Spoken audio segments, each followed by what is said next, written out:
Hi, it's Pat Duckworth, the author of Hot Women Rock, How to Discover Your Midlife Entrepreneurial Mojo. And welcome back for another one of these amazing interviews with wonderful midlife entrepreneurs. My guest today is a nutritionist and fitness professional. She's the founder of Enduring Fitness for You. She specializes in helping others who want to stay strong, active, and independent as they age. Through an enduring in-home fitness program customized for her clients, she can help them become more self-sufficient to maintain their quality of life. And as we get older, that's what we all want. So welcome to my guest today, Lisa Harris. Hi, Lisa. How are you? Good morning.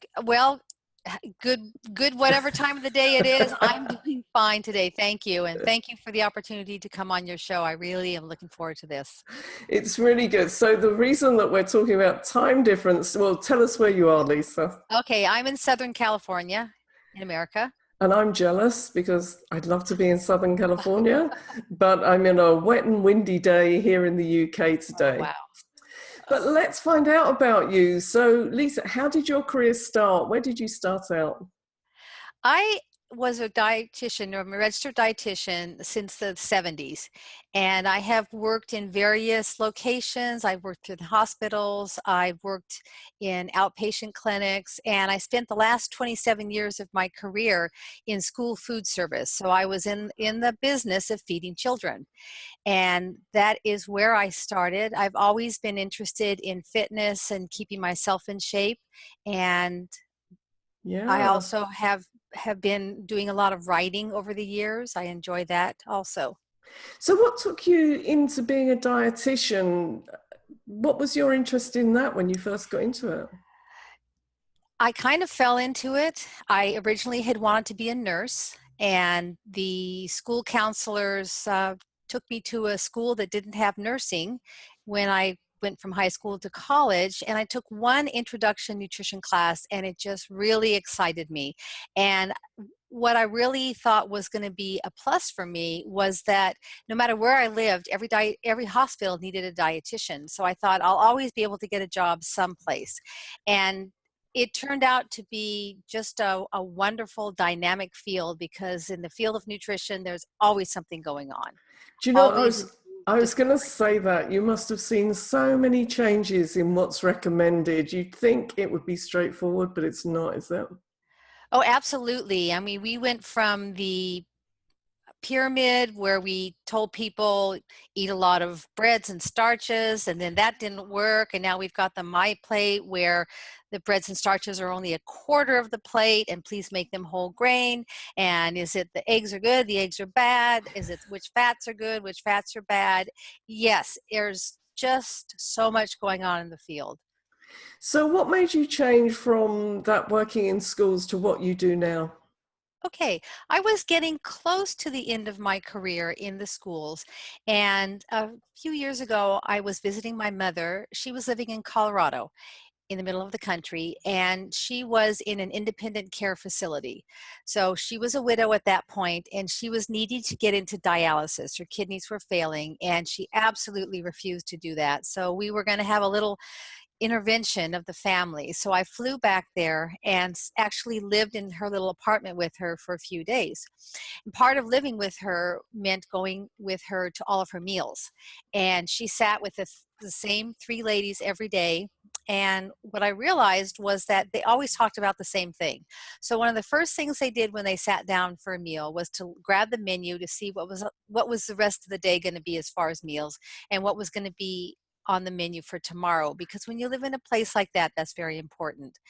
The second thing they talked about was their fears, and they Mm. all had the same things that they talked about, which was getting pneumonia or falling.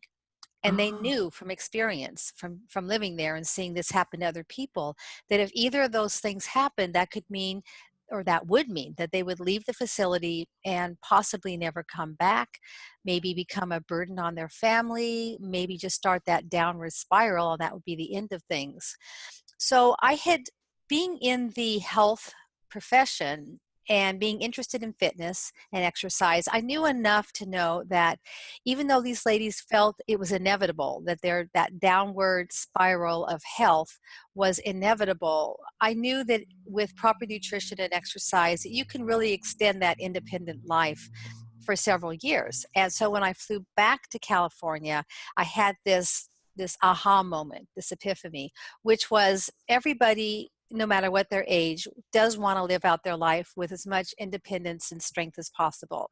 So at that point, I designed my exit strategy from my full-time job.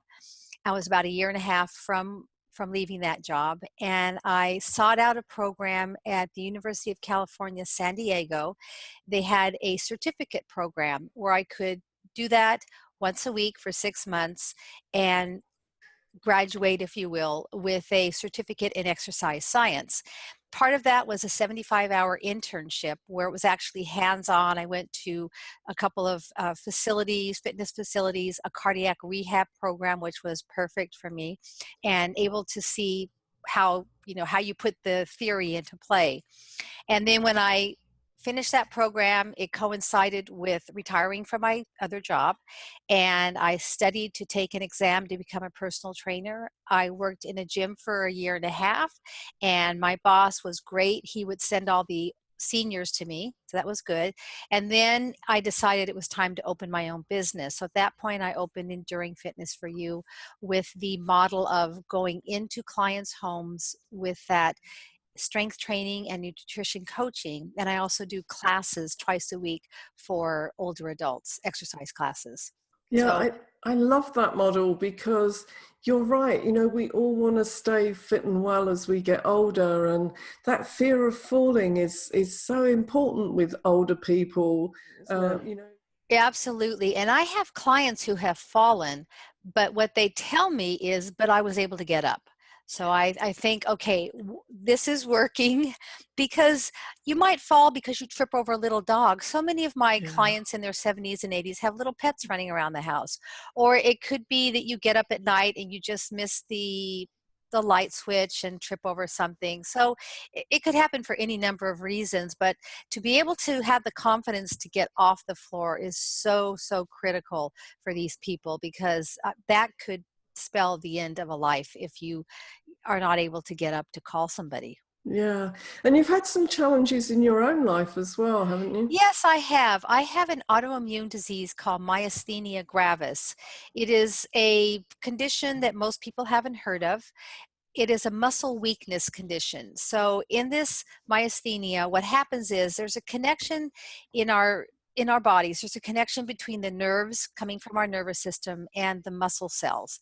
And that connection, our bodies start to destroy. So being an autoimmune disease, so our body makes antibodies. For some reason, a switch goes haywire and we start destroying these connections. And the problem I was having, and this was, gosh, probably almost 20 years ago now, Mm. the biggest problem I had was my eyesight.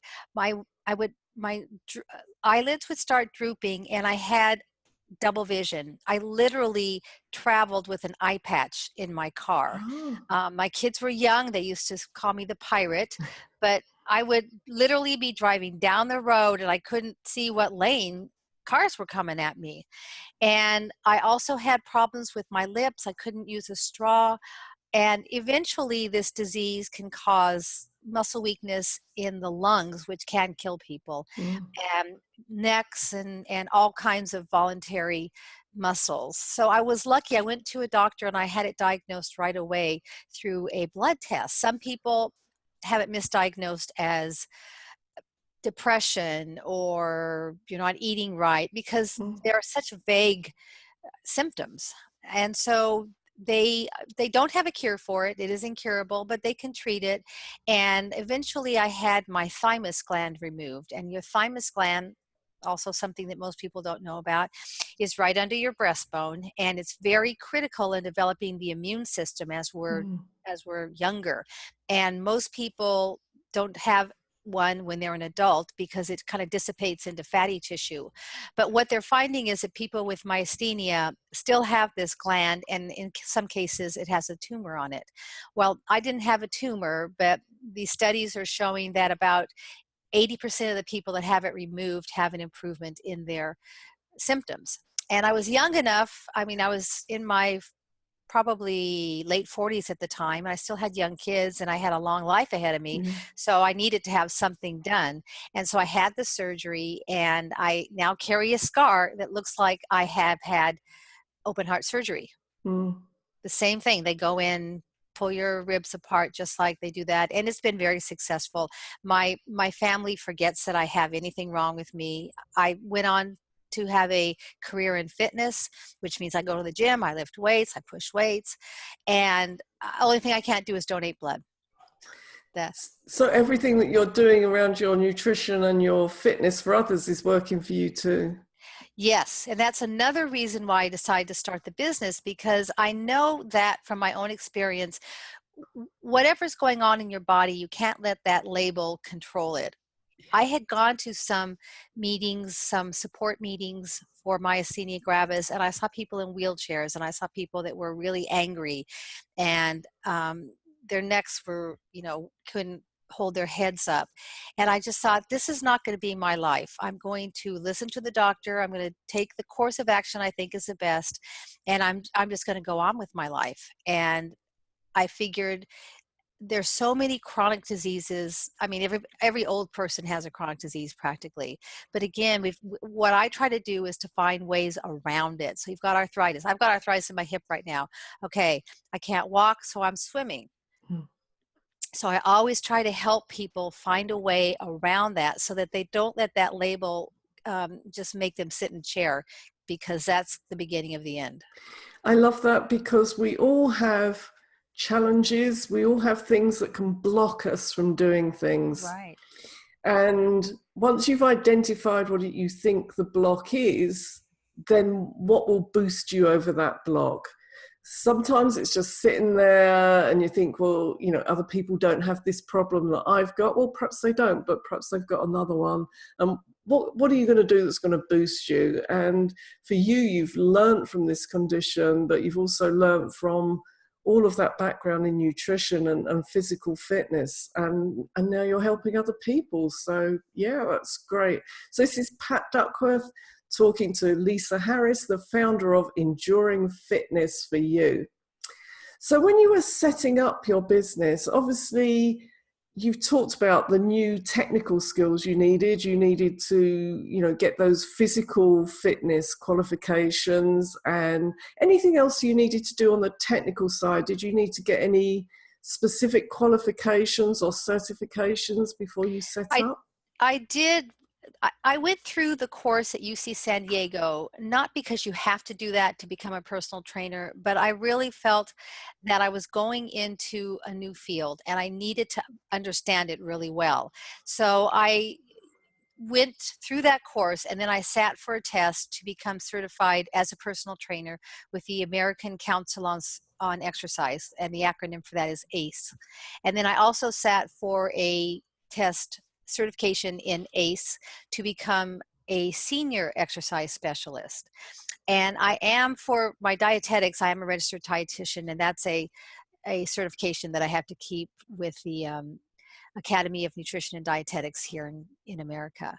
Yeah. And then other than that, it's just keeping up to date with everything that's going on. So now I'm not only in the very dynamic nutrition field, couple that with a very dynamic fitness field, and you've got different exercises and different exercise modalities and protein shakes and supplements and a zillion other things that my clients come to me with. And again, just keeping up on everything. And if I don't know it, I don't know it. Let me go research it. Let me get back with you. And it's been a roller coaster, but it's been a great, great ride. I'm really glad that I did this. Yeah, so that's one thing for our viewers to think about when you're setting up in business. There may be technical skills that you need to acquire. And, there might be certification. There might be something that you need in order to get insured to work with other people. So do your research. If there's something you don't know, Good heavens. I mean, the internet is a fund of information. Go and find out about it. Look at the regulating bodies and see what they can tell you. But then you've got to develop your entrepreneurial skills. What was your biggest challenge with the entrepreneurial skills? Coming from school food service, I was a director. So I had a staff of 160, and I had an office staff of probably 6 or 7 with an assistant. And I had to learn a lot of computer skills because I had a staff that did everything. So that was one of the things, catching up on all of that. And the other big hurdle that I had was networking. So when you work as an entrepreneur, and especially a solopreneur, just by yourself, you're sitting in your office in your home or whatever, and it can be very lonely. And I was very resistant to networking, but that has been something that has taken me so far in my career, just nurturing all those relationships with those people that they already know perhaps what to do, who to call, or you go through that journey with them. Okay, let's figure out together how to do this. But just knowing that you can go to a meeting once a week or once a month and just get your mojo boosted, if you will. It's so important. It's so critical. And I was so nervous about walking into a new group, but it's just been priceless. It really has been for me. Yeah, it's so important. And really, any situation where there's a group of people is a networking opportunity. I mean, you and I met at the Public Speakers Right. Association in Las Vegas. And how many people did we meet there? And, because all of those situations are a chance to make contacts and just expand your field of influence. Exactly. And again, to get those questions answered and to find people, you got their business card, okay, I'm going to follow up with this person and see how we might be able to connect. And that's just something you don't get if you're sitting home in your office. It's not going to happen. Yeah, so don't rely on social networking. I think that's a big tip. Social networking is Right. great. You can find out a lot, you can get to know a whole bunch of people, but actually physically going to networking meetings is that way to get that depth of understanding of Right. people and really improve those relationships. So how did you improve your networking skills? Right. I went to several different places and I landed with groups that are just women. Yeah. Not that I don't like guys, but I just found more connection, more empathy, if you will, with the women's groups. And it was simply forcing myself to go out. I have a goal of going to so many meetings per month. And so I just needed to find the groups that I felt comfortable in. I just joined a Toastmasters group to learn how to speak better. So that's a whole different set of women. It's not really networking in that you're not pushing what you do, your profession, but it's getting to know people and that those relationships could develop. I also had some mentors that gave me some guidelines on what to do when you go to mentoring events. You don't want to talk to everybody. If you can figure out who's going to be there, then you might want to target ahead of time certain people that you want to make sure you connect with and have questions available for them. Make sure you have those business cards. There have been several times when I've gone to meetings and I've just forgotten the cards, or I've left them in the car, or I've got one left and I'm writing on the back of other people's cards, and that's also something that's really important. I was interviewing Katrina Sarwar, who we both Hmm. know, only the other week, and she was talking about networking, and she said, don't worry about giving other people your card, get their cards, because then you are contacting them.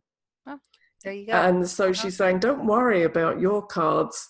Just make sure that you're finding out about other people and getting their cards, and then make sure you follow up on it. I think that's a really important tip. Right. The follow-up is critical. Critical. Yeah, following up quickly before people forget you. Right. I have been told 48 hours. You need to do it within 48 hours of that meeting. And so I've got some cards on my desk from people I met yesterday. I need to make sure I do that today. So it's your task for today. Good reminder. And I also hear you've got something else to do today. Is it true you're writing a book? Yes, it is. I am writing a book. Here is my cover in Building Your Enduring Fitness. And what I have done is I have been blogging for the past 2 or 3 years, and I was able to take ideas from all of those blogs and categorize them, organize them into a book. And I am hoping to be done with the writing in about 6 weeks, and then early in 2018 have that out for sale for people. We'll be looking forward to that book. Yeah. So if you've got any tips then for new entrepreneurs, whether it's about writing or getting to those networking meetings or improving their skills, what would be your top tip? I would say to seek out people that can help you. And that those could be anybody. That could be your hairdresser. Your hairdresser might know somebody that's trying to do something that you're doing. That could be going to meetings. It could be listening to people on talks like this. I heard a person speak on a teleconference once and connected with him, and he's helped me quite a bit. So it's being open to everything. Talking to your neighbor. I got a speaking gig from a neighbor who walked by one day when I was unloading my car from another speaking gig, and he said, "Hey, what are you doing?" And I ended up going to his Rotary to talk.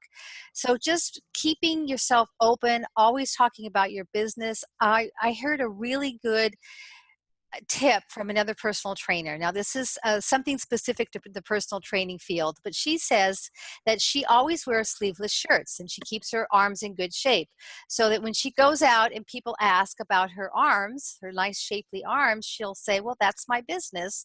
And then they'll start this conversation. So always be open for that entree into getting to know somebody and having that chance for them to get to know you also.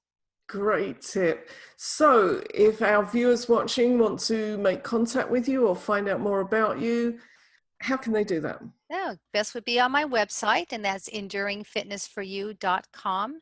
And I'm also hosting a free webinar next week. If anybody out there has pre-diabetes, huge issue in this country, I know around the world, and it's a webinar called Stop Pre-Diabetes. So we're going to help people stop it in its heels so it doesn't develop onto type 2 diabetes. What date is that, Lisa? September 20th. And it And will be recorded and sent out if somebody cannot make the live event. And you okay, can find that on my website. so that link will be there because we want you registering for that. Even if you can't listen in, if people in the UK, the time isn't right for you, Right, register so you exactly. can get that recording. That's Yes. lovely, Lisa. Thank you so much for joining me today. All I'm right. going to Thank let you you for the go. opportunity again. I want you to get those contacts done and do your hour on your book. Very good. Have a great day.